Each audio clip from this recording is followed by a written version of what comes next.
Isa pala akong rich kid. By 2 ears is body. Maraming salamat sa pagtangkilik. Huwag kalimutang mag-comment, like and share. At kung hindi ka pa nakasubscribe sa aking channel, maanong pindutin ang subscribe button at pakihit na din ang notification bell para maging updated ka sa aking mga videos. The Secretly Rich Man. Kabanata 201. Pagdating ni Gerald sa classroom.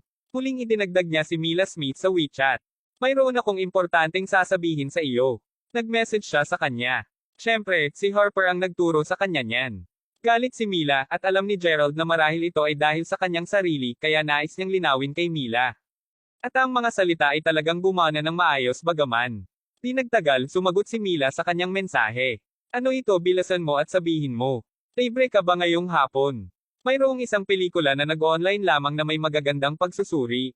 Naghahanap ako ng ilang kumpanya upang mapanood kasama ko.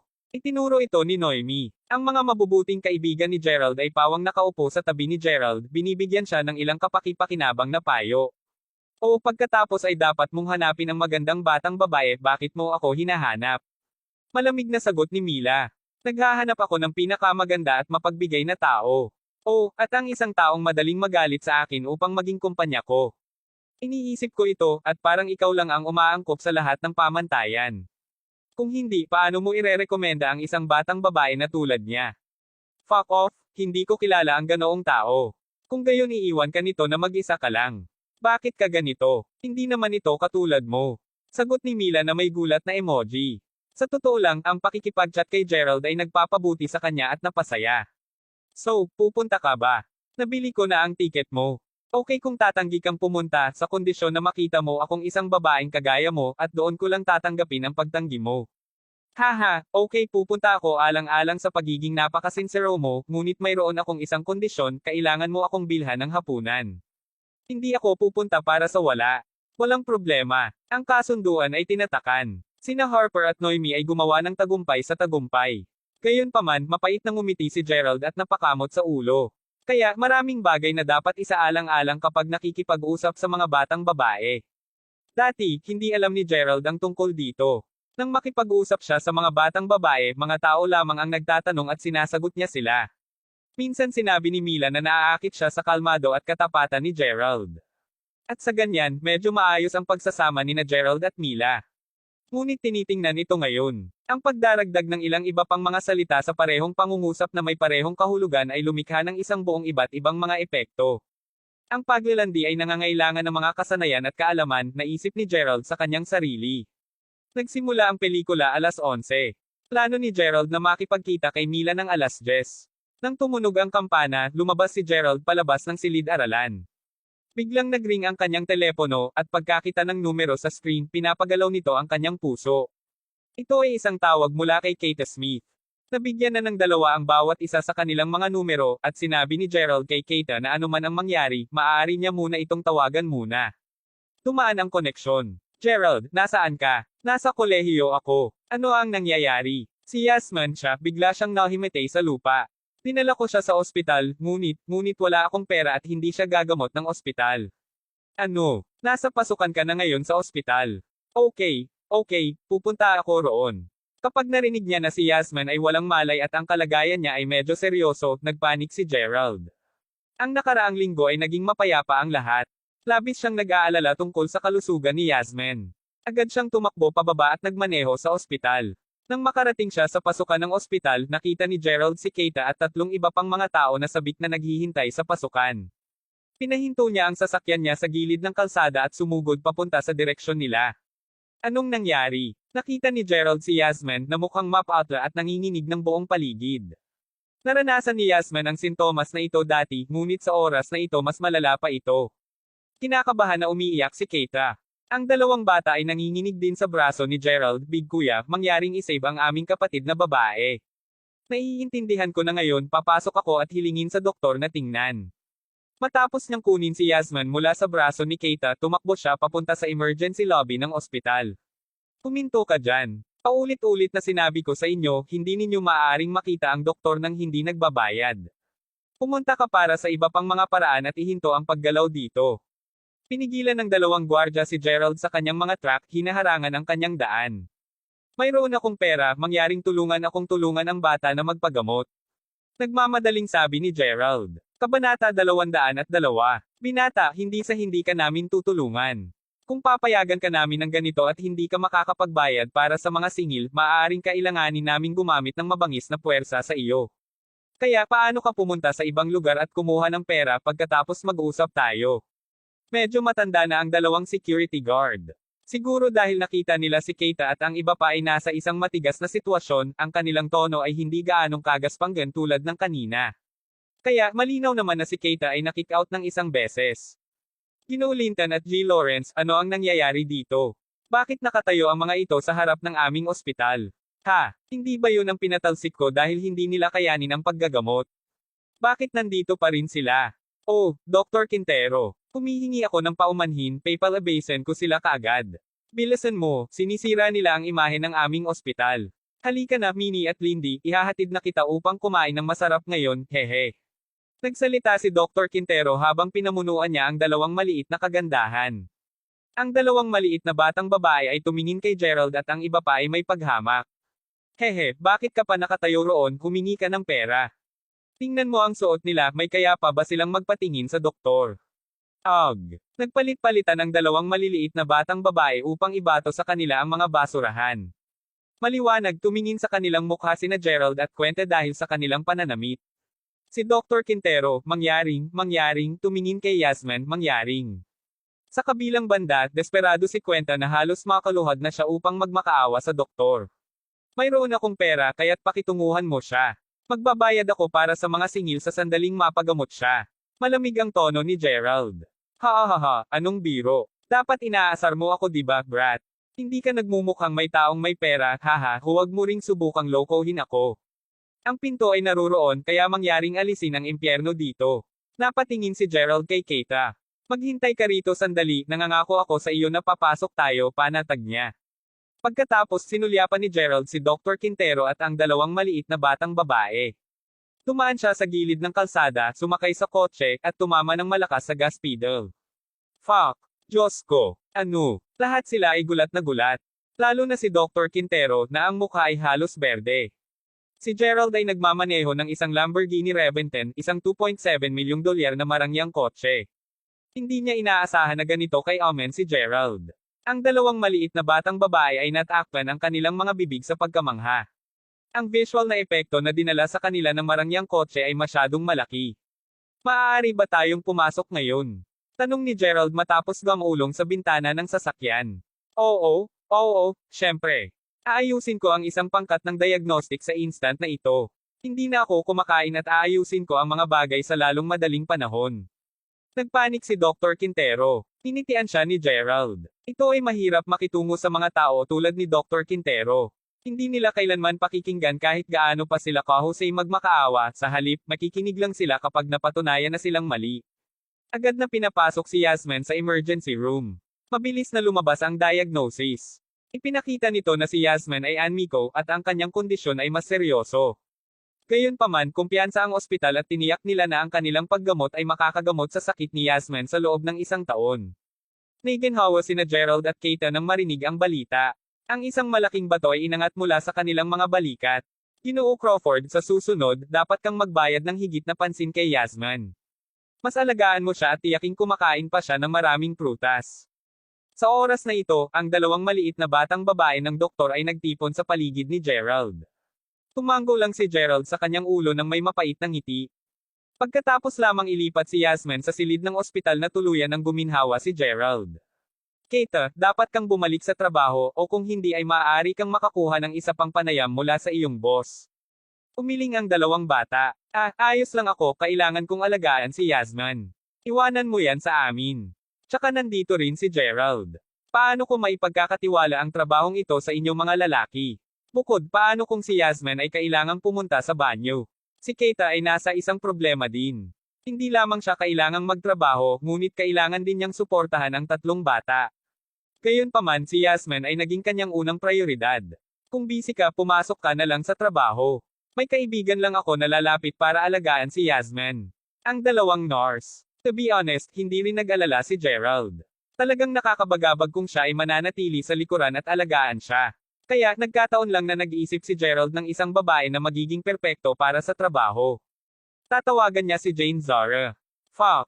Sa screen ng kanyang telepono, nakatanggap siya ng 30 mga hindi nasagot na tawag mula kay Mila, at binombahan siya ng mga mensahe sa WeChat. Sanay si Gerald na patahimikan ang kanyang telepono sa mga klase sa umaga.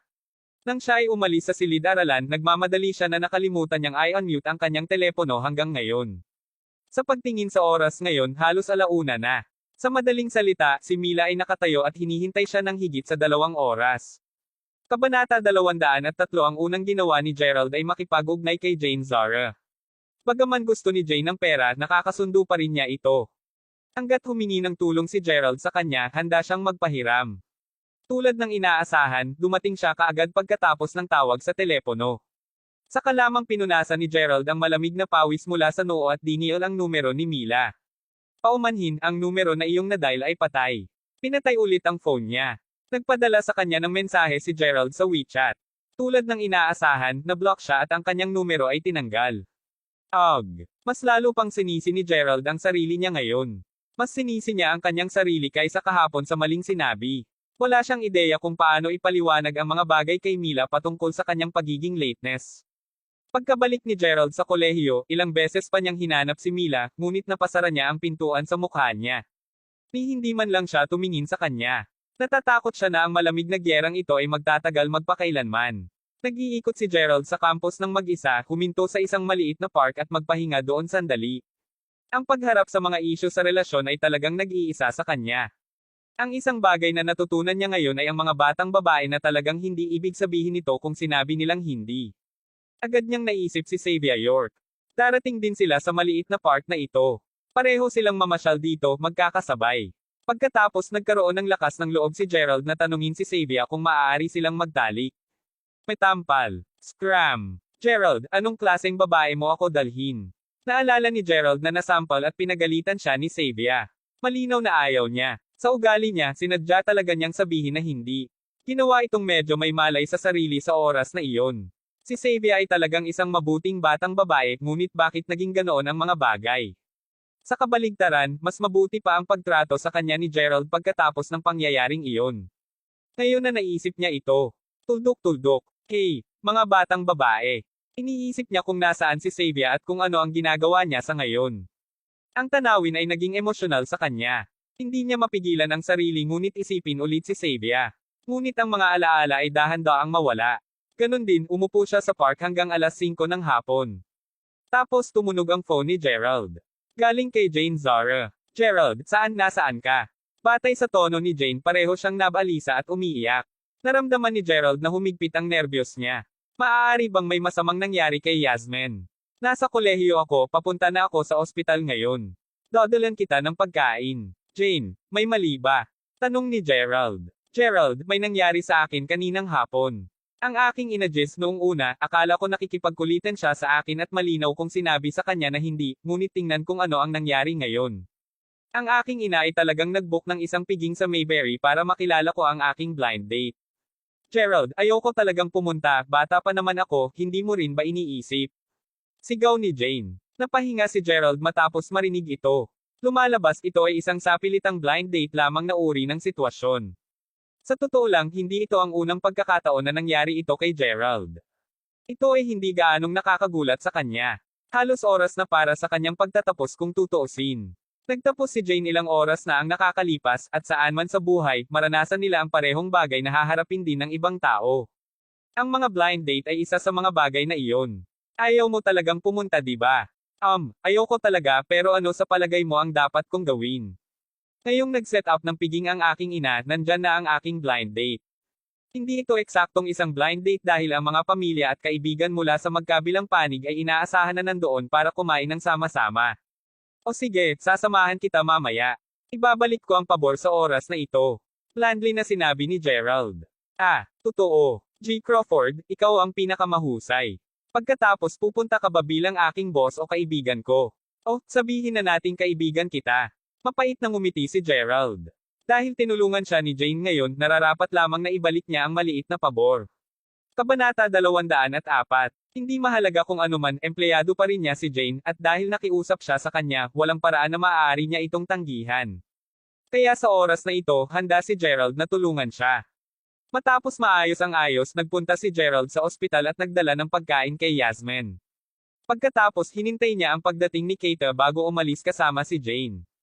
Ang hapunan ay ginanap sa isang pribadong silid pahingahan sa isang restaurant sa Mayberry. Hindi ito ang unang pagkakataong nagawa ito ni Gerald kaya't pamilyar siya rito. Kahit na ang pagbubukas ng eksena ay halos pareho. Itinulak nila ang pinto sa silid pahingahan. Jane, dito ka na rin sa wakas.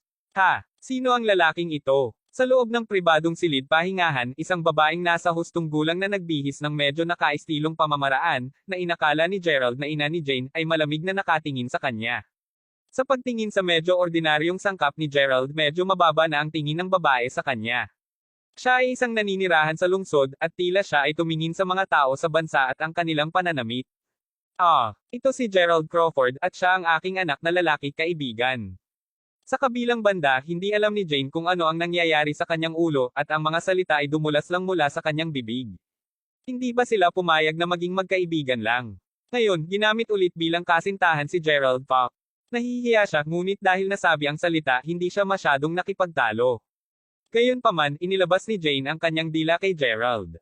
Malinaw na nasa sabik siya. Ano ang iniisip niya? Malinaw, naisip niya na masarap kung boyfriend niya si Gerald. Pinangarap niya ito tungkol sa nakaraang ilang araw. Noong nakaraan, nagustuhan lang ni Jane si Gerald nang malaman niya na napakayaman niya. Ngunit pagkatapos ng ilang oras na pagsasama, nakikita niya ang kabilang panig ni Gerald. Siya ay low-key, introverted, at mapagbigay sa ibang mga tao. Higit sa lahat, lubos na pinagkakatiwalaan siya ni Gerald. Naidagdag lamang ito sa kanyang listahan ng mga kadahilanan kung bakit nagustuhan at iginagalang niya siya ng lubos.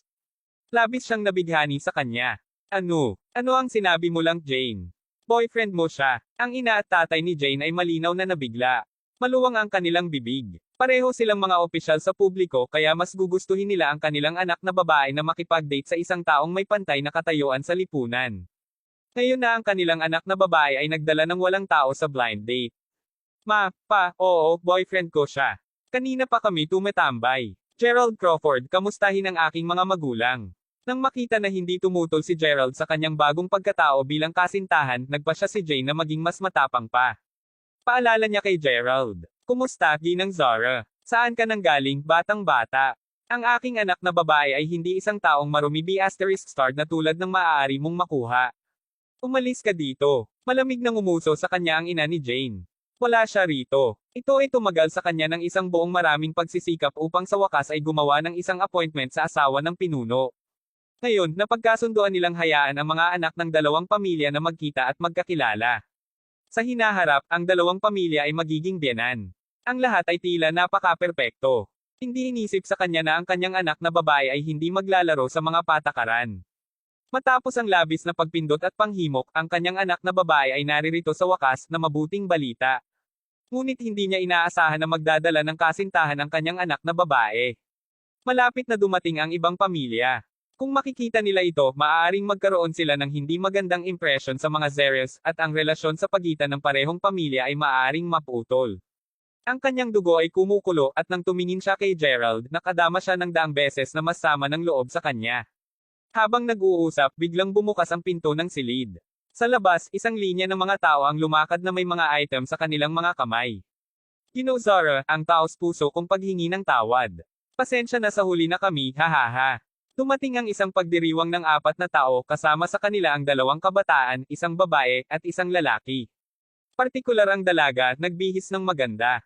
Sa pagtingin sa kanila, ang Zeres ay hindi manatili sa kanilang katahimikan. Ano ang nangyayari? Ang batang lalaki ay dapat na anak ni G at Ginang Jenken. At paano naman ang babae? Hindi kaya sinama ng anak ang kasintahan? Nako, G Zara, ipakilala ko po sa iyo, pamangkin ko ito, anak siya ng aking pangatlong kapatid. Siya ay pang-4 na taong mag-aaral mula sa John Hurst University, at narito siya upang sumali sa kanyang pinsan. Pamangking babae, kumusta ka kay Tio Zara? Gayunman, hindi narinig ng dalaga ang pinag-uusapan nila habang nakatingin ang tingin kay Gerald. Ang sulok ng kanyang mga labi ay pumulupot sa isang nakakainis na ngiti. Gerald, hindi ko akalain na masasagasaan kita rito. Panipi. Kabanata 205. Kilala ng dalaga si Gerald. Sa kabilang banda, laking gulat ni Gerald nang makita ang magandang babaeng ito. Whitney Jenkins. Mula pa noong panahong iyon ay binugbog niya si Victor Wright, tuluyan na siyang nakipaghiwalay kay Whitney. Palagi siyang lihim na nagmamahal kay Victor. Kahit na pagbili sa kanya ng damit ni Gerald sa kanyang mga mata, hindi maihahalin tulad kay Gerald kay Victor. At dahil kay Gerald, halos mawala ng posisyon si Whitney sa konseho ng mga mag-aaral, kaya't nang masagasaan siya nito ilang araw na ito, palagi siyang malamig sa kanya. Sino ang may alam na talagang magkakaroon sila ng bangayan dito ngayon? Gerald, anong ginagawa mo dito? Nakamamatay ang mga mata ni Whitney. Gerald, magkakilala ba kayo? Nakatayo ngayon si Jane sa tabi ni Gerald. Medyo nagduda ang kanyang tono habang nagtanong. Siyempre kilala ko siya, galing kami sa iisang departamento. Mapait na ngumiti si Gerald. Pagkatapos tumingin siya kay Whitney. Narito ako upang makilala ang mga magulang ni Jane. Kilalanin ang kanyang mga magulang. Para saan? Mas malamig pa ang mga mata ni Whitney. Ang tatlong miyembro ng pamilyang Jackson ay sabay na tumingin kay Gerald. Si Gerald ay aking kasintahan kaya bakit hindi niya makilala ang aking mga magulang? Diretsong sagot ni Jane na walang pag-aalangan. Wala talaga siyang interes sa kung sino man si Christian Jenkins. Sa katunayan, matapos malaman si Gerald, bumuti rin ang panlasa ni Jane sa tao. Nakilala niya ang isang makapangyarihang tao kaya't gaano man kahusay ang ibang mga tao, wala pa rin silang laban ni Gerald. Sa makatuwid, ngayon si Jane ay may ganitong uri ng pag-iisip pagdating sa pagpili ng mga kasintahan. Ang kanyang mga salita ay tulad ng isang atomic bomb. Nagulat ang lahat ng naruroon sa sinabi niya. Ito ang may pinakamaraming epekto sa Jenkins. Nagpunta sila dito sa isang mabilis upang marinig na si Jane ay napakakonektado sa Mayberry International Inc. Bukod dito siya ay isang napakagandang ginang at isinasaalang-alang nila ang kanyang pamilya bilang pantay.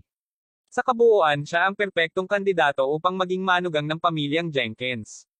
Gayunpaman, hindi nila inaasahan na malaman na si Jane ay kinuha pagkatapos nilang dalhin ang kanilang anak sa blind date na ito.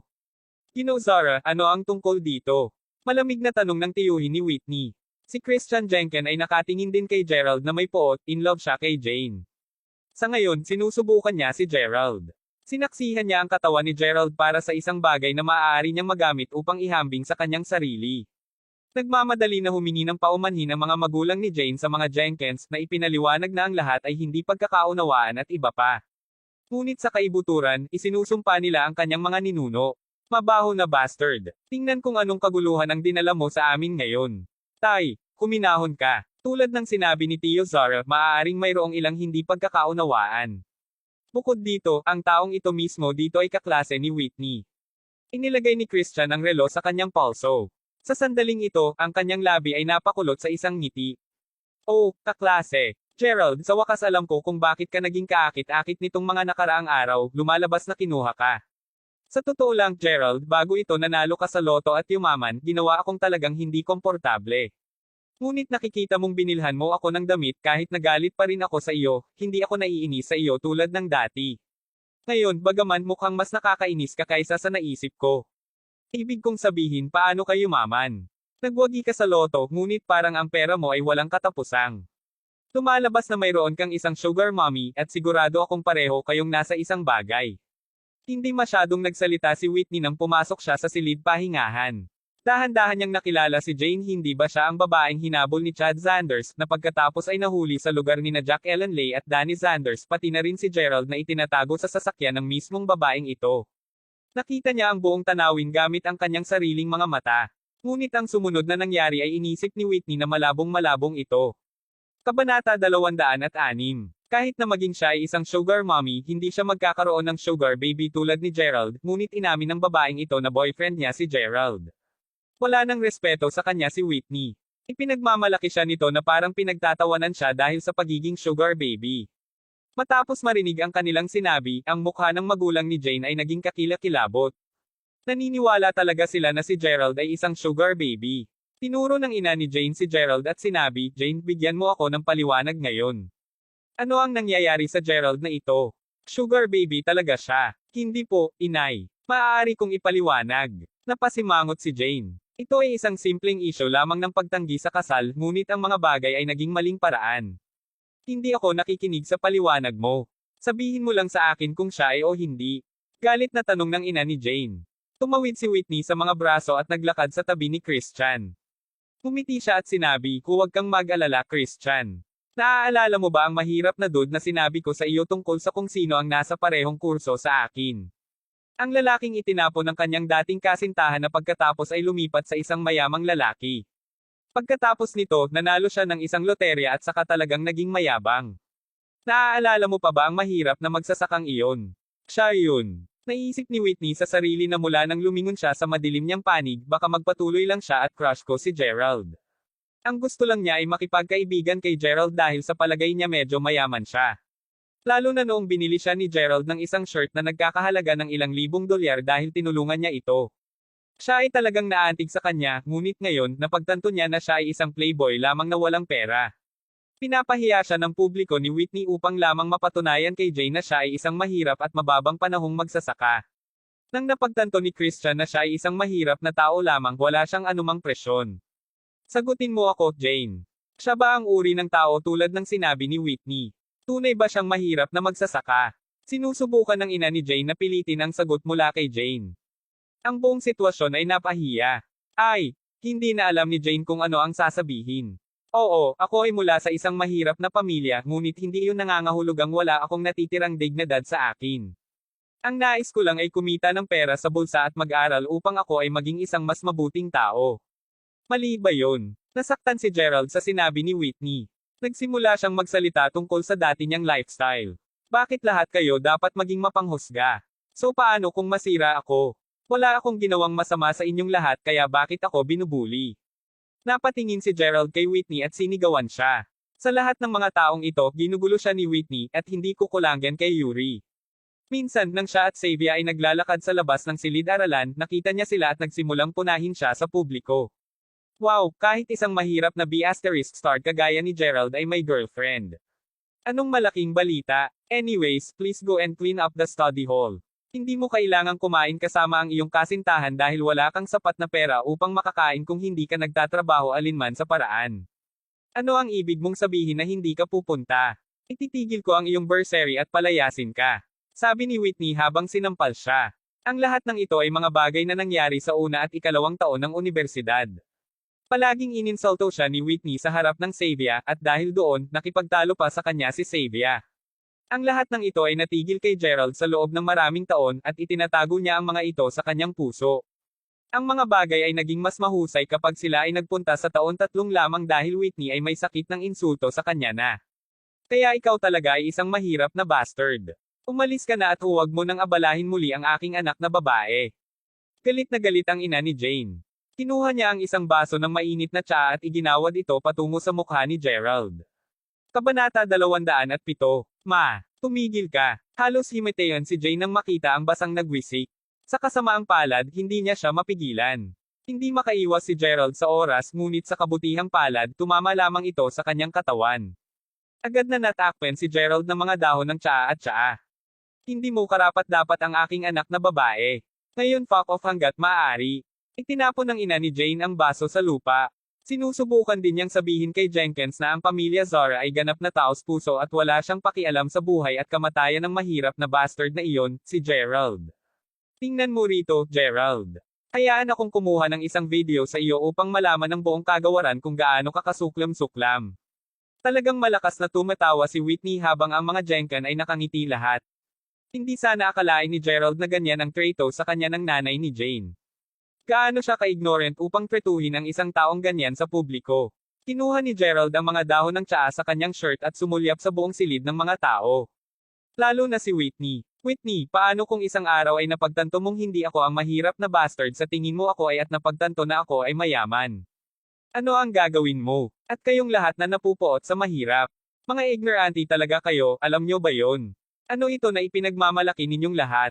Kung alam ninyong lahat na kayo ang mahirap sa aking paningin, ano ang gagawin ninyong lahat? Naisip ni Jane na dapat galit na galit si Gerald, ngunit ang kanyang boses ay nakakagulat na kalmado. Ha. Gerald, ikaw ba mga mani? Nababaliw ka na yata sa yaman ha? Itigil ang pagloko, sip-sip. Itatala ko ang lahat ng ito at ipapakita sa lahat kung gaano ka nakakahiya. Kinutsa siya ni Whitney. Jane, kaya ito ang uri ng kasintahan na mayroon ka eh. Bakit natin siya tretuhin tulad ng isang tao? Tumingin sa kanya, mukha ba siyang tao? Ang ganitong uri ng mahirap na B** star ay magwawakas lamang sa kalye. Tama iyan. Tingnan mo ang suot niya. Jane, ayos lang kung bata ka pa at hindi mo gaanong naiintindihan. Paano ka hahayaan na dalhin ka nina Christian at Whitney sa Wayfair Mountain Entertainment at magpahinga? Narinig kong gumagawa sila ng ilang mga kaganapan at si Theo Jenkins dito ay mayroong 3 mga tiket. Dahil nagtatrabaho ka sa Villa, maaari mong dalhin si Christian para mamasyal. Agad na lumabas ang ina ni Christian at nagsalita na parang sanay na sanay sa mga sitwasyong tulad nito. Ako, sige lang. Huwag mo akong alalahanin. Kalmadong sabi ni Gerald. Gustong iiling ni Jane ngunit pagkatapos makinig sa tono ni Gerald, hindi na siya naglakas loob na tanggihan ang alok. Sa wakas naintindihan ni Gerald na imposible para sa kanya na magkaroon ng isang ordinaryong buhay. Palaging may mga taong sumusubok na maghanap ng pagkakamali o pagtawanan siya. Hindi na sila papatiisin ni Gerald sa oras na ito. Habang sinusubukan niyang kumuha ng isang tissue mula sa kanyang bulsa, nahulog ang kanyang susi ng kotseng Lamborghini. Hindi niya ito sinasadya. Nang gusto niyang kunin ang susi ng kotse, yumuko si Whitney at kinuha muna ito. Meron kang kotse. Kakaiba iyan. Tinignan niya ng mabuti ang susi ng kotse at tumawa. Wow! Ito ay isang Lamborghini car key. Gerald, nagmamaneho ka ng Lamborghini. Dapat peke. Si Lamborghini ay walang susi ng kotse na ganyan. Nabigla si Christian noong una, ngunit pagkatapos niyang tumingin ng mabuti ay ngumiti siya. Ang susi ng kotse na iyon ay iba sa iba tulad ng pagkontrol ng mga ito ay naiiba. Ang nag-iisa lamang na katulad ay ang logo ng Lamborghini, at hindi maraming tao ang nakakita sa susi ng kotse na iyon bago. Kabanata 208 hindi niya sinisi ang reaksyon nila. Hahaha. Gerald, hindi ko alam na ikaw ang ganitong klaseng tao. Bakit hindi ka makakakuha ng laruan na mukhang mas lihay mo kaysa sa isang ito? Ayoko na talaga pag-usapan ng taong ito. Christian, teryo na. Pupunta kami sa Wayfair Mountain Entertainment sa iyong Maserati. Tayo na, Jane. Mula ngayon pasulong, ikaw ang magiging pinaka-nakakainis na tao sa aming kagawaran, Gerald. Maaari mo ba akong gawing pabor at mawala ngayon? Itinapon ni Whitney ang susi ng kotse ng Lamborghini sa lupa. Hindi naglakas loob si Jane na labag sa kalooban ni Gerald at sumama siya sa kanila. Zara, gusto mo bang tingnan ang bagong kotse ni Christian? Tanong ng tatay ni Christian. Oo naman. Halika at tingnan natin. Habang ikaw, mangyaring umalis ka rito. Naglakad ang ina ni Jane sa tabi ni Gerald at tinulak ito. Huminga ng malalim si Gerald at kinuha ang susi ng kotse niya. Sinundan niya sila palabas. Napapaligiran nila ang isang Lamborghini Raventon at tinatalakay ang kotse. Ang sasakyan ko ang pinag-uusapan, Christian. Mayroong isang sobrang mayaman na tao sa aming paaralan at dapat ay kumakain siya sa restaurant na ito. Natuwa si Whitney nang makita ang sasakyan. Palagi niyang nais na makipagkaibigan sa napakasamang taong ito. Christian, nakikilala mo ba ang kotseng ito? Kararating lang ng ama ni Christian at magulang ni Jane at laking gulat nila lahat. Hindi nila napansin ang sasakyan pagdating nila. Alam nila na ito ay tunay na isang marangyang kotse. Ito ay isang Lamborghini, ngunit hindi ako sigurado kung aling modelo ito. Siguradong mas mahal ito kaysa sa Lamborghini Poison. Super maluho. Oh my god. Ang Jenkins at Zeres lahat ay nalibang. Ito ay isang Raventon. Ito ay kabilang sa isa sa pinakamayamang tao sa aming paaralan. Sabi ni Whitney. Tumaan sa kanila si Gerald habang nag-uusap. Ano ang ginagawa mo, Gerald? Ang mahirap na B*** na ito ay hindi pa umalis. Kinutya ni Christian. Ano ang ginagawa niya rito? Ang sabi ng nanay ni Jane. Ang mahirap na B** na ito ay nandito lang upang kunin ang kanyang sasakyan. Kita na lang tayo sa susunod. Ngumiti si Gerald habang pinindot ang susi ng kotse at binuksan ang pinto ng kotse. Kumurap ang mga ilaw ng ilaw at bumukas ang bubong ng sasakyan. Sumakay si Gerald sa sasakyan at tulala ang lahat. Ano nga ulit? Sigaw ni Whitney. Si Gerald ang may-ari ng kotseng ito. Ang susi ng kotse ay hindi peke at ang kotse na ito ay pagmamay-ari niya. Ang sobrang yaman na tao mula sa kanyang departamento ay si Gerald kahit na siya ang pinaka-ordinaryong tao. Ano ang nangyayari, Gerald? Ang kotse na ito ay sa iyo. Tunay na iyo ito. Si Whitney ay hindi makapaniwala. Parang sumabog lang ang puso niya. Hindi siya makapaniwala na siya ay parehong mahirap na B** sa kanyang mga mata. Anong nangyayari? Kabanata 209. Pati ang magulang ni Jane ay nagulat din. Hinihiling pa nila sa kanya na iwanang mag-isa ang kanilang sariling anak na babae. Hindi nakakagulat na sinabi niya na ang mga ito ay mga mahihirap na bastard sa kanyang mga mata. Paano ito naging posible? Pinindot ni Gerald ang sungay habang palabas siya ng basement car park. Nang dumaan siya kay Whitney, talagang hiniling niya na mapansin siya ni Gerald. Kahit na nangangahulog ang pagagalitan siya o bigyan siya ng sampal. Gayunpaman, hindi si Gerald. Hindi na lang niya pinansin at umalis na. Si Jane naman, sapat na ang naitulong niya sa kanya. Tinadyakan niya ang akselerador at tumakbo palabas ng basement car park. Alam ni Gerald na mas masakit ito kaysa sa simpleng pagpapakita lamang. Hindi niya ininda ang kanilang ekspresyon. Sino siya? Napalunok si Christian. Naguluhan si Whitney at walang magawa. Hindi niya alam ang sagot sa tanong na iyon. Talagang inisip ni Whitney na humingi ng tawad sa kanya pagkatapos ng ginawa sa kanya matapos malaman na mayaman talaga siya. Napakaakit niya nang sumakay siya sa kotse. Naisipan pa niyang kunan ng litrato si Gerald at ang kotse nito upang ipaalam sa buong paaralan. Tulad ng kung paano siya karaniwang magpakitang gilas. Pinakalma ni Whitney ang sarili. Kung alam ng buong paaralan ang totoong pagkakakilanlan ni Gerald, hindi na siya tumatagal ng isang pagkakataon, at sinisimulan siya ng lahat na asarin siya kung malaman ng paaralan ang tungkol sa kanyang pagkakakilanlan. May isang boses na nagsasabi kay Whitney na subukan ang kanyang makakaya sa pagwagi sa puso ni Gerald. Karamihan sa mga kwento ng pag-ibig ay laging nagsisimula sa mga pangunahing tauhan na napupuot sa bawat isa. Sinabi niya sa sarili samantala, matapos malaman ng lahat ang pagkatao ni Gerald, lahat sila ay tumingin kay Jane. Umiling si Jane at sinabi, huwag mo nang isiping tanungin ako. Wala akong alam. Babalik kay Gerald. 7:00 na ng gabi. Matapos i-text ni Gerald si Keita upang matiyak na okay si Yasmin, bumalik siya sa hostel. Tumunog ulit ang phone niya. Si Zach yun. Ginoo. Crawford, nasaan ka? Dapat kitang ginulo sa pagtawag sa iyo sa oras na ito. Babalik lang ako sa school. Ano ang problema, Zach? Tulad ng alam mo, nagbitiw ako sa posisyon ng CEO ng Mayberry Commercial Street at si Miss Crawford ay nagdala ng isang bagong CEO, Michael Zeke. Siya ay isang matandang kaibigan ko at lumilipad siya ngayong gabi. Oo, nabanggit na ito ng aking kapatid dati. Ang sinasabi ko, gusto kanyang bisitahin. Ano ang isang determinadong tao? Ang una niyang dapat gawin pagkarating ay bisitahin si Gerald.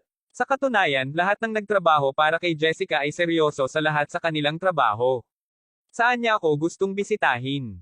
Kumusta ang tungkol sa iyong pag-aayos para doon at babalik ako sa Villa ngayong gabi? Maaari tayong magkita sa Villa. O sige, G. Crawford.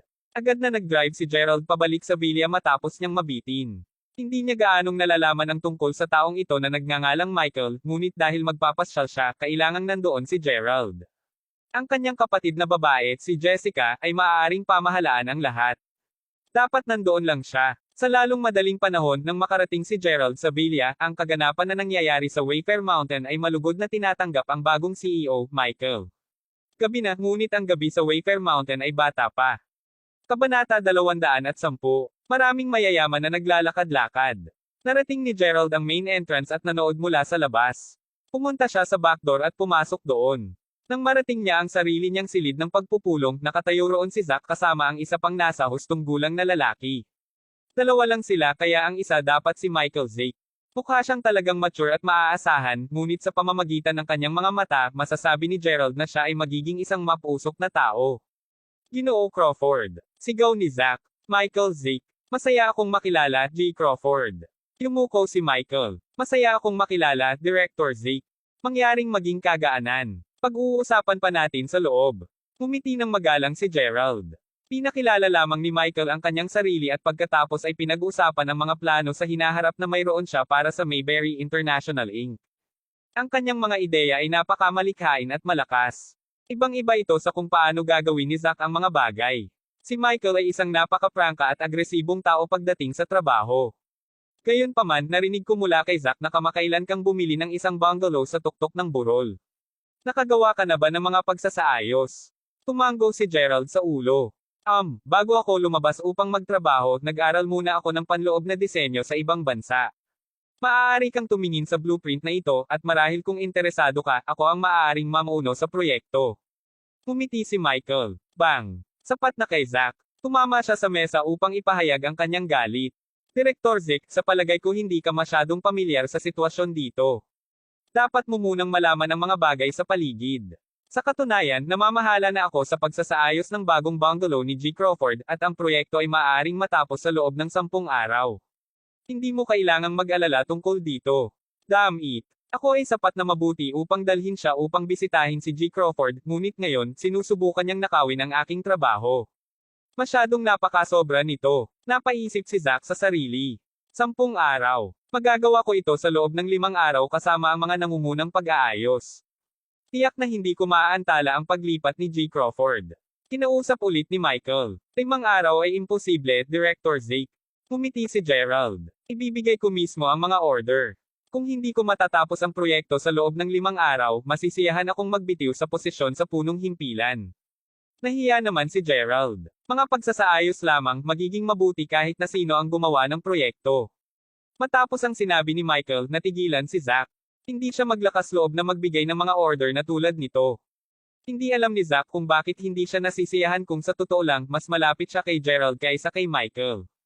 Ang pagsasaayos ng bungalow ay ipinasa kay Michael upang hawakan. Matapos ang pagpupulong, lumabas si Michael upang salubungin ang mga panauhin habang si Gerald ay bumalik sa kanyang sariling silid tulugan upang magpahinga. Pareho ka pa rin ng matanda, Michael. Napaka-agresibo at gusto ko iyon, ngunit dapat kong ipaalala sa iyo, dapat kang mag-ingat sa pagtatrabaho sa Mayberry. Lalo na kapag nagtatrabaho kasama si G. Crawford tulad ng alam mo ang kanyang pagkakakilanlan ay hindi pa rin alam ng publiko. Naiintindihan ko. Karamihan sa aking mga kalalakihan ay hindi alam ang tungkol sa kanyang pagkakakilanlan. Kahit asawa ko hindi alam ang tungkol dito. Muntik na kitang matanggal sa huling pagkakataon na hindi ko sinasadyang mailantad ang kanyang pagkatao. Hindi ko na uulitin ang parehong pagkakamali. Ngumiti si Michael. Huminga ng malalim si Zack. Marahil iyon ang kanyang pinakamalaking pagkakamali sa lahat ng oras nang halos mapunta niya sa gulo si Gerald dahil kay Nigel Fisher. Bumalik si Gerald sa kanyang kwarto, ngunit hindi siya nakatulog kaagad. Kagaya ng iniisip niya tungkol sa isang bagay, tumawag ang kanyang kapatid. Kaibigan, may 2 araw pa na natitira, ano ang ginagawa mo? Natapos mo na ba ang hiniling kong gawin mo? May natitirang 2 pang milyon. Sinusubukan mo ba akong patayin? Sigaw sa kanya ng ate niya. Pagkatapos ay napagtanto niya na 8 milyon lamang ang ginastos niya sa bungalow. Ay hindi, ano ang magagawa ko? Paano ko gagastusin ang 2 milyong iyon? Gerald ay gising sa buong gabi na iniisip kung paano gugulin ang pera, at sa wakas, mayroon siyang ideya. Kabanata 211. Nagkaroon ng ideya si Gerald kung paano gagasta ang 2 milyong dolyar na iyon. Ilang araw na ang nakakalipas nang kausap niya si Keita, napagtanto niya na mayroon lamang siyang isang larawan sa kanyang profile sa social media. Ang likuran ay isang bundok, at ang bundok ay natakpan ng mga puno. Ito ay isang napaka-magandang tanawin ng larawan. Sa oras na iyon, sinabi ni Keita kay Gerald ang tungkol sa lugar na iyon.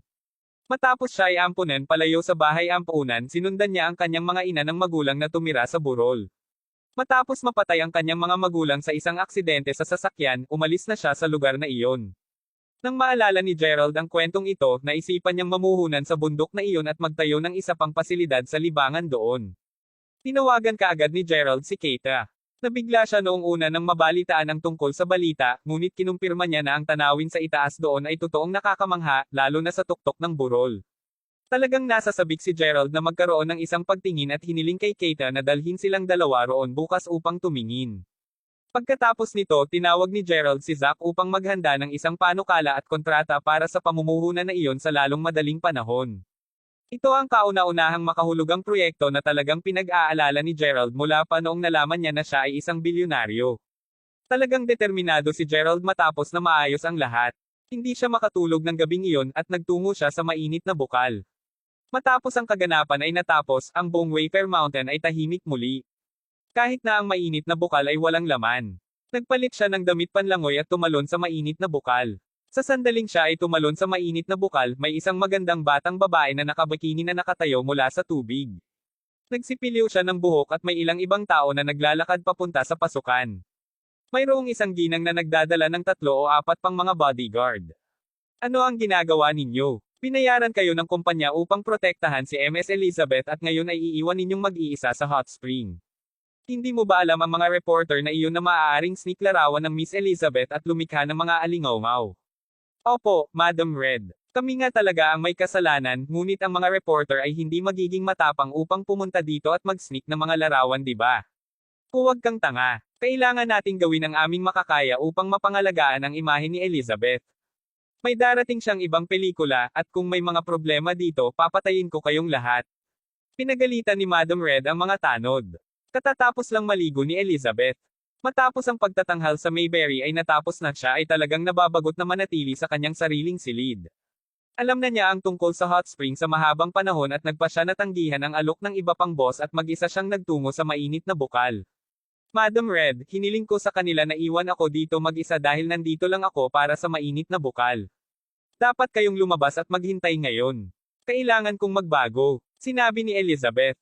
Napalunok ang mga tanod nang makita ang perpekto niyang pagkatao ngunit lahat sila ay lumabas at hinintay siya. Dinala siya ng manager niya ng isang bathrobe. Hindi ko maintindihan kung ano ang iniisip ng kumpanya. Napakakatuwang sundin ng isang pangkat na mga lalaki araw-araw. Haha, kailangan mo ba ang may-ari ni Mayberry na si Gerald na sundan ka sa paligid upang hindi ka makaramdam ng kakaiba? Ngumiti si Madam Red. Sa totoo lang naisip ko na nakikita ko si Gerald dito ngayon. Ngunit hindi man lang siya sumama. Sayang ang oras ko. Iyon ba ang dahilan kung bakit nagsuot ka ng bikini sa mainit na bukal? Hindi ka ba natatakot sa mga masasamang reporter na iyon? Mayroon kang isang imahe na dapat alagaan. Sabi ni Madam Red. Ang security dito ay top-notch. Hindi ko lang nais na maging isang bikini upang pumunta dito. Halos gusto kong pumunta dito na hiyubot-hubad. Panipi. Kabanata 212. Halos magpatuloy si Elizabeth at habarin ang bikini. Wow! Hindi ko na ito mahawakan pa. Isang boses ang lumabas mula sa tubig habang tumayo si Gerald mula sa tubig at huminga ng malalim. Ah! Sigaw ng dalawang babae, gulat na gulat. Nakita ni Gerald si Elizabeth sa tubig nang sumisid din siya rito, ngunit napakaliit ng kanyang bikini na inakala ni Gerald na wala siyang suot at hindi siya naglakas loob na iangat ang kanyang ulo. Kalahati lamang ng kanyang ulo ang wala sa tubig at nakikinig siya sa kanilang pag-uusap. Nalaman niya tuloy na siya ang artista na sikat sa oras na iyon, Elizabeth. Nandito siya para sa isang showcase. Gustong maghintay ni Gerald hanggang sa umalis sila bago lumabas sa tubig, ngunit halos maghubaran siya at sumisid sa mainit na bukal. Natatakot siyang magkaroon ng hindi pagkakaunawaan at sa gayon tumayo siya. Ano ang fuck? Simula kailan ka dito? Agad na tinakpan ni Elizabeth ang kanyang mga ibabang bahagi dahil halos mailabas na niya ito, at ngayon pakiramdam niya ay talagang alanganin. O aking kabutihan. Sinabi ko sa iyo na mag-ingat, Elizabeth. Ngayon tingnan mo, dapat siya ay isang baluktot na pumunta rito upang kuhanan ka ng larawan. Balisa si Madam Red. Gumamit siya ng bathrobe upang takpan si Elizabeth. Ikaw, lumabas ka sa tubig ngayon. Galit na galit si Elizabeth. Kumuha pa siya ng isang bato. Sige, aakyat na ako. Nakita siya ni Gerald sa mga pelikula, ngunit talagang iba siya sa mga ginampanan niyang papel. Ano ang isang pagkakataon na makilala siya sa mainit na bukal? Kung alam lang niya na nandyan siya, hindi sana siya tumatalon ng ganon. MS. Elizabeth, fan ako ng marami sa iyo, ouch. Bago pa maipaliwanag ni Gerald, naramdaman niyang dumadaloy ang dugo sa kanyang ilong. Naglakas loob ka ba na sabihin sa akin na hindi ka sumisilip? Galit na galit si Madam Red. Ah, Madam Red, tingnan mo ang pantalon niya. Itinuro ni Elizabeth ang ibabang bahagi ng katawan ni Gerald at parehong namula ang mga babae. Ano ang fuck? Hindi ko pa nakita ang ganoong kabuktutan sa buhay ko. Nababaliw na ako ngayon. Mga bantay. Guards. Galit na galit si Elizabeth. Napatulala si Gerald at nahiya. Kung makontrol lang niya ito, hindi niya gugustuhin na mangyari iyon. Gayunpaman talagang nagkaroon ng mahusay na figure si Elizabeth at ang bikini ay malapit ng mahulog. Paano niya ito makatiis? Ang mga tanod ay sumugod sa oras na ito. Kabanata 213. Alam nila ang nangyari sa pamamagitan lamang ng pagtingin sa ekspresyon ng aktres. Galit na galit ang mga tanod. Paano mo ako masisilip? Pinagsisisihan kita sa nakita mo ngayon. Nasaan si Jizik? Tawagan si Jizik at ihukay ang mga mata ng baluktot na ito. Sigaw ni Elizabeth. Hindi lang nag-react ang taong ito, dumudugo pa ang ilong niya. Gaano kahirap ang isang tao? Hindi ito palalabasin ni Elizabeth ng madali. Gayunpaman, medyo mas kalmado si Madam Red. Tumingin siya kay Gerald, hindi siya mukhang reporter, at nakasuot siya ng damit panlangoy. Maaari talagang maging isang pagkakataon. Sinubukan niyang pakalmayan si Elizabeth. Miss Elizabeth, hindi pa natin dapat gawin itong isang malaking pakikitungo. Lalo na kapag nasa linya ang iyong bagong kontrata sa pelikula. Kung makalabas ito, hindi ito makakabuti sa iyo sa industriya. Ano sa palagay mo ang dapat kong gawin noon? Nag-sneak lang sa akin ang taong ito. Hindi ko naman siya basta mapakawalan. Mahigpit na nakahawak si Elizabeth sa kanyang banyo. Samantala, ang mga bantay ay nasa labas ng mainit na bukal. Sa palagay ko naririnig ko ang ilang ingay na nagmumula sa mainit na bukal. Halika at tingnan natin. Hindi dapat mayroong mga customer dito sa ngayon. Teryo na. Nag-alala sina Madam Red at Elizabeth. Kung may malalaman, gagawin ito sa mga headline. Kalimutan mo yan, Elizabeth. Hahayaan natin siya sa pagkakataong ito. Mabuti. Ngunit, tiningnan ni Elizabeth ang kanyang crotch area at sinipa ito ng husto, ngunit iniwasan ito ni Gerald. Gayunpaman si Elizabeth ay sumipa ng napakalakas at hindi sinasadyang nailab ang sarili. Mababaliw na si Elizabeth, ngunit hinayla siya ni Madam Red palabas. Pinalaan ng mga tanod si Gerald at umalis na silang lahat. Ito ay isang kagiliw-giliw na balangkas. Pagkabalik ni Gerald sa sariling silid ay hindi na siya nakatulog. Halos gusto niyang utusan si Zack na dalhin sa kanya si Elizabeth, ngunit ayaw niyang guluhin si Zack sa ganitong uri ng bagay. Pinigilan ni Gerald ang kanyang mga paghimok. Nagpunta siya sa kanyang social media at nagpas siyang tingnan ang mga larawan ni Felicity upang masiyahan ang kanyang mga paghimok. Nang mag-login siya sa kanyang social media, nakita niya ang mga mensahe ni Cassandra. Hoy, ordinaryong batang lalaki. Super pagod na ako ngayon. Tulog ka na ba, ordinaryong bata? Tulog ka na ba? Ang aga naman yan. Galit talaga si Gerald kay Cassandra ngayon. Gusto pa niya itong kalokohan. Hindi pa ako natutulog, sagot ni Gerald. Nako, kaya gising ka na. Ano ang ginagawa mo sa oras na ito? Mga batang babae ba ang iniisip mo? O maraming mga batang babae ang pumapalibot sa iyo? Sagot ni Cassandra na may mahiyaing emoji. Nag-iisip ako ng mga batang babae. Iniisip ka, sa totoo lang. Bakit hindi mo ako padalhan ng isang larawan ng iyong sarili? Niloko si Gerald ni Elizabeth, at the same time, gusto talaga niyang makapaghiganti kay Cassandra. Gusto niya talagang makita kung ano ang reaksyon ng karaniwang Cassandra. Kabanata 214. Ding. Oo naman, ang larawan ni Cassandra McGregor ay kinuha at ipinadala sa susunod na sandali. Tiningnan ni Gerald ang litrato nito at muntik na siyang mag-wild. Napakahayag nito. Ang larawan ay kumalas at halos lahat ng bahagi ng kanyang katawan ay nakalantad. Gusto ko pang makakita ng higit pa. Ordinaryong tao, makipag-video call lang sa akin at ipapakita ko sa iyo ang lahat ng nais mong makita. Nagpadala si Cassandra ng isang malikot na emoji. Damn it. Ano ang nangyayari ngayon? Bilang isang normal na straight guy, nais ni Gerald na sumang-ayon sa alok ni Cassandra. Sa sandaling iyon, may kumatok sa kanyang pintuan. Si Zack Lyle ang dumating upang suriin kung natutulog si Gerald. Napabuntong hininga si Gerald. Mahal na Gerald Crawford, paano ka naging ganito? Isa ka ng manlalaro, baluktot, at adik. Puno ng pagsisisi sa sarili ang puso ni Gerald. Naramdaman niya na nagiging mas masama siya. Dali-daling tinanggal ni Gerald ang kanyang saloobin at binuksan ang pinto. Nais ni Zack na magkaroon ng isang talakayan kasama si Gerald tungkol sa pag-unlad ni Gerald ng Demon Reach dahil ipinakita ng pananaliksik na ang bagay na ito ay tiyak na masubukan.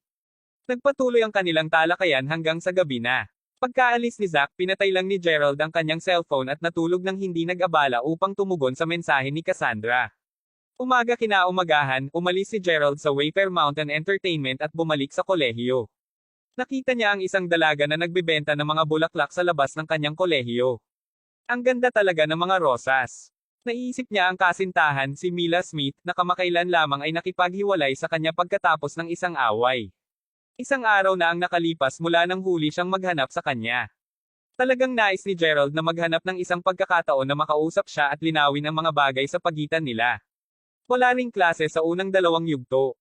Kaysa maghintay sa kolehiyo, naisip ni Gerald na bumili ng isang palumpon ng bulaklak para kay Mila upang hilingin niya sa kanya na pag-usapan ang mga bagay. Nagpatuloy ang pag-iisip ni Gerald. Matapos bumili ng isang palumpon ng mga bulaklak, nagmadali siyang dumiretso sa kagawaran ng broadcasting at hosting. Ano ba? Sino tong lalaking ta? Bakit nandito siya maaga ng umaga upang ipagtapat ang kanyang pagmamahal? Tingnan mo siya. Hindi naman siya maganda ang pananamit ngunit mayroon pa ring lakas na loob na lumapit sa aming kagawaran ng broadcasting at hosting upang maamin ang kanyang pagmamahal, hahaha. Kilala ko siya. Sa palagay ko siya ang walang pera na dockhead mula sa kagawaran ng panitikan, ang kanyang pangalan ay Gerald Crawford. Noong nakaraan, ang mga tao sa Reddit ay kumukuha ng litrato ng kanyang mukhang walang salapi, nakita ko ito dati. Oh my god, alam ko ang walang pera na tao na si Gerald Crawford. Hindi ba niya sinabi na binigyan niya iyon ng dati niyang kasintahan? Sa oras na iyon, napakapopular sa subreddit ng aming kolehiyo. Oo, siya yun, nakakadiri. Ang kagawaran ng broadcasting at hosting ay ibang mundo. Pagpasok pa lang ni Gerald, bukod sa ilang mga gwapong lalaki, ang natitira sa kanila ay mga magagandang batang babae na may iba markang paiwati ibang mga estilo at tunay na pagklase.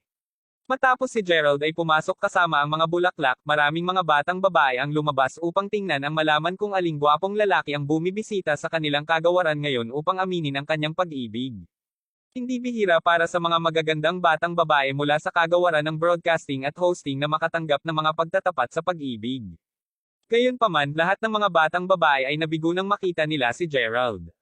LOL. Kapatid, maaari mo munang i-update ang iyong katayuan bago aminin ang iyong pag-ibig dito. Sumasang-ayon ako. Hindi siya dapat magtapat sa kabutihang ito. Kung matagumpay ang kanyang pag-amin sa pag-ibig, tatalon ako sa gusali at mamamatay.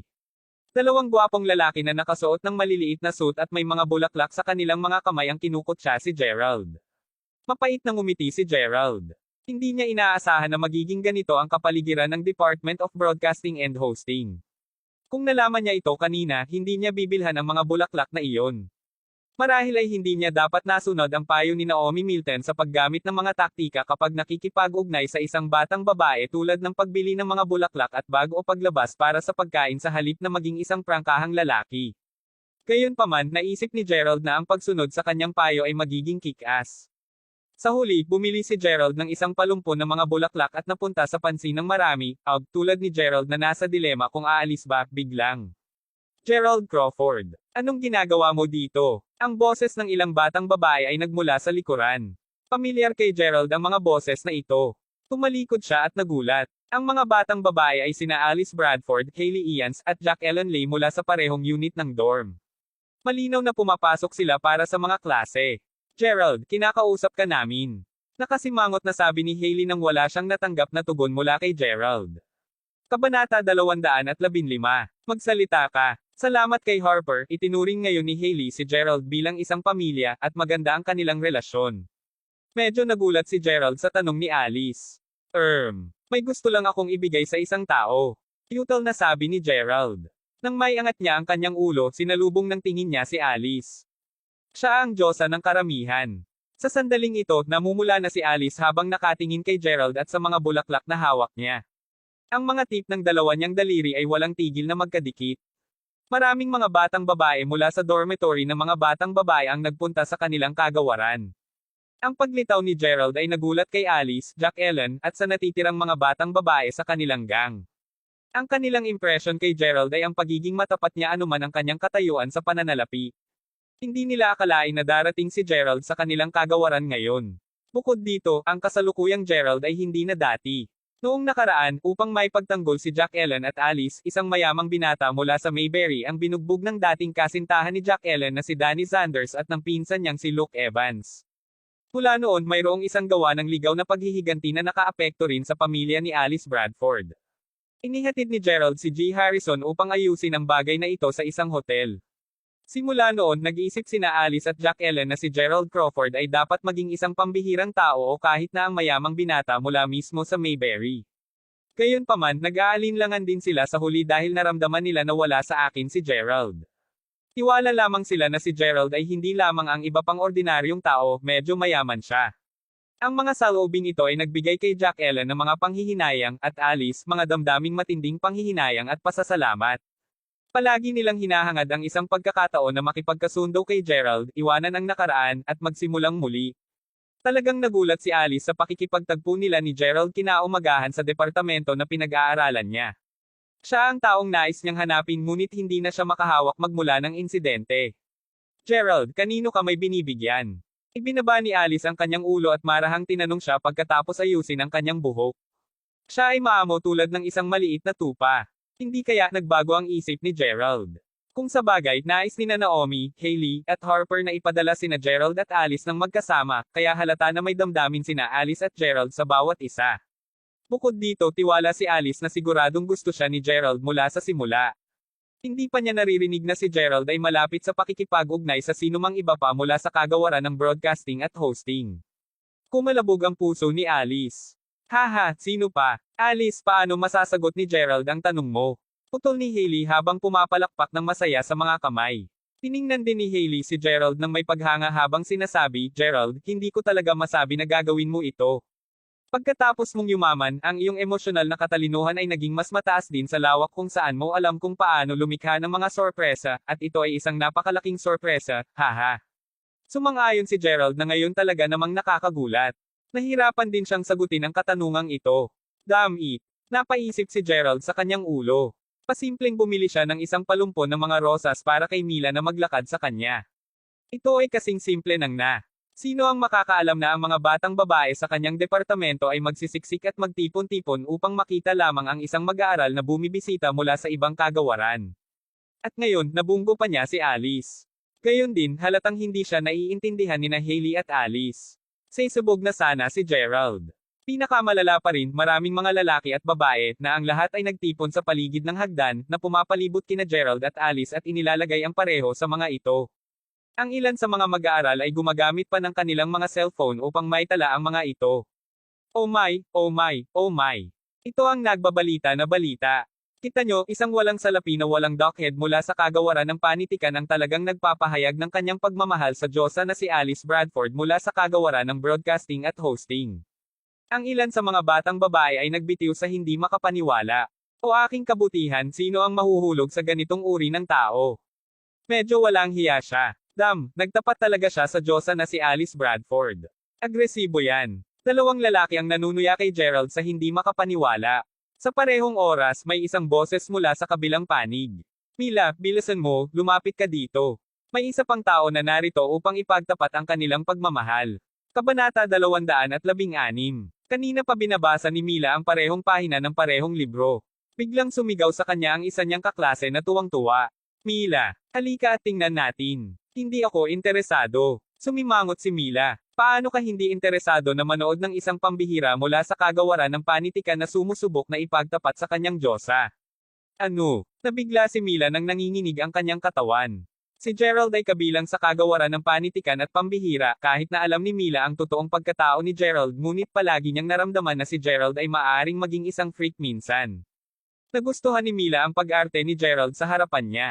Palagi niyang iniisip na siya ay uri ng ulok at nakatutuwa ngunit hindi malilimutan. Si Gerald ang unang taong naisip ni Mila nang marinig niya ang salitang freak. Nangangahulugan ba na sa wakas ay napagtanto niya siya? Magtatapat na ba siya sa sarili? Agad na tumayo si Mila at bumagsak ang kanyang upuan sa sahig habang tumatakbo palabas ng kanyang silid-aralan. Nakita niya ang isang grupo ng mga tao na nakatayo sa koridor at si Gerald ay nasa gitna na may hawak na isang palumpon ng mga bulaklak. Siya talaga yun. Nasa sabik na si Mila ngunit inilayo niya ang distansya at malakas ang kabog ng puso. Talaga bang naiisip mo na ang isang batang babae na tulad ni Alice ay tatanggapin ang pagtatapat niya? Hindi pwede. Si Alice ay isang asong babae na nakikipag-date lamang sa mga mayayaman. Ano ang pinauusapan ninyo? Habol niya si Alice. Nawala ang ngiti sa mukha ni Mila nang marinig ang usapan ng mga estudyante at natigilan siya. Naramdaman niya ang kabog ng kanyang puso at luha sa kanyang mga mata. Mila, nandito ka na. Ang freak na ito ay kanina pa kasama ni Alice. Tingnan mo, nasa tabi niya lang siya. Kanina pa hinahanap ni Mila si Gerald at hindi niya napansin na nakatayo lang sa tabi niya si Alice. Napanganga si Mila at namumutla ang mukha. Sa lahat ng ito habang nakakaramdam siya ng tanga sa pag-iisip na si Gerald ang habol sa kanya ngunit talagang in love siya kay Alice. Palaging iniisip ni Mila na hindi siya kailanman iiwan ni Gerald at magiging mabait lamang sa kanya. Naniniwala siyang in love si Gerald sa kanya matapos siyang kabahan na naiinggit siya sa pagpuri sa ibang babae. Kanina pa nag-iisip si Mila at naisip pa niyang ipagtapat ang pagmamahal sa kanya. Parang sobrang walang muwang si Mila. Si Gerald ay isang mayamang tagapagmana at hanggat mayroon siyang pera maaari niyang magkaroon ng lahat ng mga batang babae sa mundo. Maaari niyang gampanan ang kanyang damdamin para sa lahat ng pinapahalagahan niya. Malayo na ang punta ni Gerald sa kanyang departamento upang makapagtapat lang sa ibang babae. Hindi pa ba malinaw na niloloko lang siya nito? Talagang nagalit si Mila nang malaman na ang lahat ng ginawa ni Gerald ay isang kilos lamang. Samantala pinapanood ng lahat sina Gerald at Alice. Kahit si Hailey at ang iba pa ay tumabi at naguluhan si Gerald ngunit hindi niya alam ang gagawin. Naguluhan si Gerald. Hindi niya alam kung ano ang gagawin at talagang may damdamin si Alice sa kanya mula nang malaman niya na siya ay yumaman at may koneksyon. Hindi alintana ni Alice ang pagiging kasintahan niya kahit dati ay minamaliit siya nito dahil sa pagiging mahirap at ginawa pa rin niya dahil sa palagay niya ay nagkapalad lang siya. Ngunit kung isasaalang-alang na mayroon siyang pera at tinulungan siya bago hindi niya bale na bigyan siya ng pagkakataon. Kabanata 217. Ayos lang. Tatanggapin kita. Ani Alice habang nagsusuklay siya ng buhok. Wow! Ang Diyosa ay tinanggap ang pag-ibig ng isang pambihira. Hindi ko lang ito narinig ng mali, di ba? Ang Alice na tinanggihan ng maraming mga mayayaman ngunit tinatanggap ang pambihirang ito na maging kasintahan. Hindi niya rin titingnan ang mga mayayamang lalaki. Ibig bang sabihin ay gusto talaga ng ating Diyosa ang mga freaks? Some pain. Dapat naging freak ako. Hindi ba ito ang unang pag-ibig ni Alice? Isang grupo ng mga lalaki ang nasaktan habang ang isang pangkat ng mga batang babae ay hindi naniniwala. Akala nilang lahat ay nabaliw na siguro si Alice. Si Gerald ay hindi gwapo at hindi nila akalain na mahuhulog sa kanya si Alice na may mataas na pamantayan. Gayunpaman, anuman ang iniisip nila, tinanggap na talaga ni Alice si Gerald. Kinuha pa niya ang mga bulaklak kay Gerald. Naglakad si Alice pabalik sa klase niyang namumula. Kailangang maging iyo ang gabing ito, Gerald. Si Hailey at ang iba pa ay tuwid na tumatalon baba. Samantala, asar naman si Jack Ellen. Sinaman niya ng tingin si Gerald at naglakad na. Ano pa nga ba ang iniisip niya? Dapat malaman ni Gerald na gusto siya ni Jack Ellen mula noong araw na nakipag-date siya kay Danny. Paano siya magtapat sa ibang babae? Nasaktan si Jack Ellen. Ang nag-iisa lang na naguguluhan ay si Gerald. Makikipagkita sana siya kay Mila ngunit paano siya naging kasintahan ni Alice? Ano ba wala siyang sinalita kahit isang salita? Gustong ipaliwanag ni Gerald ang kanyang sarili on the spot ngunit hindi niya alam kung ano ang sasabihin kapag maraming tao ang nanunood sa kanila. Saglit lang siyang nawala sa pagtuon at lahat ay nawala sa kamay. Napakahiya kay Alice kung ipaliwanag niya on the spot na wala siya rito upang magtapat sa kanya. Lalo na kapag si Hailey at ang iba pa ay nasa sabik sa paligid nila, pinatindi nito ang gusto niyang ipaliwanag sa kanyang sarili ngunit hindi niya ito nagawa sa lugar. Kailangan kong makausap si Alice mamaya. Hindi na ako maaaring manatili pa dito. Kung makita ito ni Mila, patay na patay ako. Napakamot ng ulo si Gerald sa kanyang pag-alis. Gerald. May sumigaw. Gulat na gulat si Gerald nang marinig ang boses nito. Si Mila yon. Napagtanto ni Gerald na binabantayan ni Mila ang karamihan ng tao. Ito ay magiging masama. Mila, maaari kong ipaliwanag. Kinabahan si Gerald. Kailangang aminin ni Gerald na talagang gusto niya si Alice noong una dahil ang ganda talaga niya ngunit maya-maya wala na siyang nararamdamang pakiramdam sa kanya at laging gusto ni Gerald na aminin kay Mila. Hindi siya isang tao na madaling mapalitan. Gayunpaman, huli na para sa kanya upang ipaliwanag ang kanyang sarili. Okay lang, Gerald. Naiintindihan ko. Nasa iyo ang aking mga pagpapala. Sambit ni Mila habang nauutol. Nakakainis ka talaga. Matapos ang lahat ng mga bagay na sinabi mo kay Mila araw-araw at ngayon ay sumunod ka sa ibang babae. Ano ang ipinagmamalaki mo, jerk? Si Mila ay binulag mo, nakakasuklem na sabang.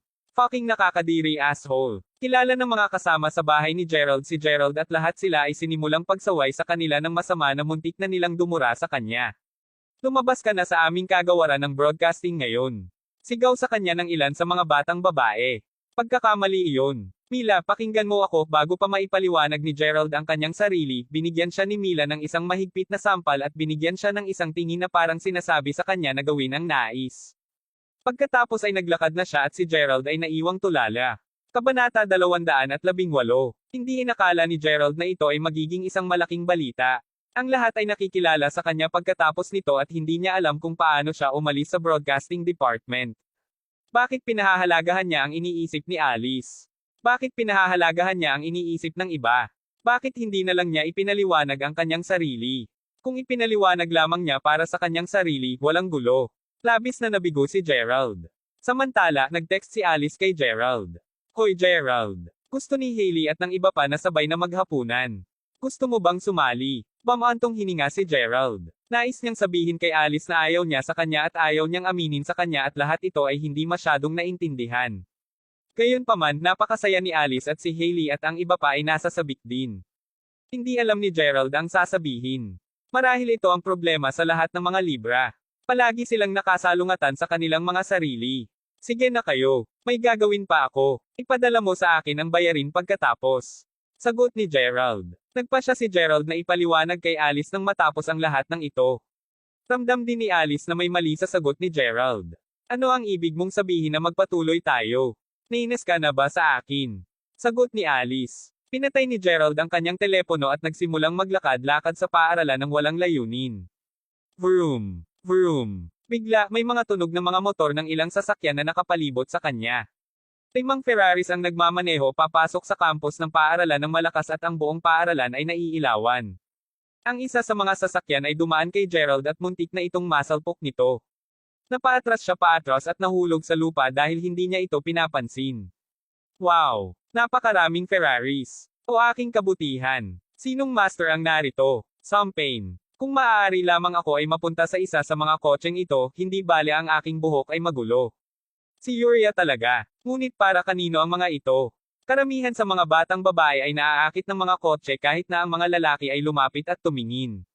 Ang lahat ay humanga habang tinatalakay ang mga kotse. Bumaba mula sa sasakyan ng isang lalaking estudyante at sinimulang pagsabihan si Gerald. Nagbubulag-bulagan ka ba? Bakit hindi ka umiwas? Sasagasaan ka sana ni Silas. Ang mag-aaral ay may isang ulo ng pulang buhok at talagang gwapo. Kadalasan ay nagsusuot talaga ng casual na damit si Gerald sa paaralan, kaya't palagi siyang pumasa bilang isang normal na mag-aaral. Bilang isang resulta, tumingin sa kanya ang taong mapula ang buhok.